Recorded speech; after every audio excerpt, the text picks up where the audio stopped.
So இந்த மகர ராசி உத்திராட நட்சத்திரத்தில் பிறந்தவங்க, மகர ராசி உத்திராட நட்சத்திரத்தில் பிறந்தவங்க நீங்கள் போக வேண்டிய கோயில் பருதியப்பர் ஆலயம்னு இருக்குது. இந்த ஆலயம் சொல்கிறேன், நீங்கள் எழுதிங்க. மகர ராசி உத்திராட நட்சத்திரத்தில் பிறந்தவங்களுக்கு பட்டுக்கோட்டையிலேருந்து ஒரத்தநாடு போகிற வழியில் பருதியப்பர் ஆலயம், அங்கே போய் சாமி தரிசனம் பண்ணி சூரியன் வந்து உலகத்திலே சூரியனை வந்து சிவபெருமான் வந்து எழுத்த மாதிரி நந்தி தான் இருக்கும். அந்த கோவிலில் போய் பாருங்கள், சூரிய பகவான் எழுத்த மாதிரி இருக்கும், நந்தி இருக்காது, சூரியன் நிற்பார்.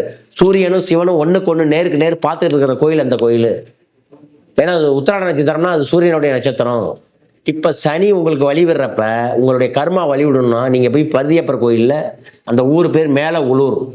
இதை பற்றி இன்னும் தெரிஞ்சுக்கணும் அப்படின்னா ஃபுல் வீடியோக்கான லிங்க் ரிலேட்டட் வீடியோஸில் இருக்க செக் பண்ணிக்கோங்க. பட்டுக்கோட்டை போகிற வழியில் மேலே உளூர், அந்த ஊரில் போய் சாமி கும்பிட்டு வந்துட்டீங்கன்னா நீங்கள் ரொம்ப நல்லாயிடுவீங்க. பருதியப்பர் கோயிலில் போய் சாமி கும்பிடுவாங்க. அதேமாதிரி மகர ராசி திருவோண நட்சத்திரம் இந்த வருஷம் எல்லா வித சிறப்பும் எல்லா வித முயற்சிகளும் அடைய போவீங்க. ரெண்டாவது மென்டலி இவங்க வந்து கன்ஃபியூஸ்லேருந்து எல்லாமே ரிலீஃப் ஆகிடுவாங்க.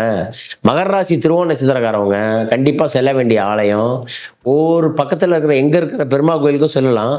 அந்த பெருமா கோவிலில் புதன்கிழமை காலையில் ஆஞ்சநேயர் கோயிலில் ஆஞ்சநேயரை போய் பார்த்துட்டு வரணும்.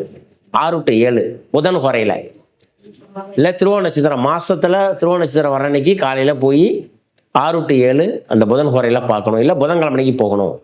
இல்லை திருவோண நட்சத்திரம் வர அன்னைக்கு போய் புதன் ஆஞ்சநேயரை வழிபட்டு வெத்தலை மாலை போட்டு வாங்கிட்டு வந்தீங்கன்னா இன்னும் மேலும் மேலும் வெற்றி.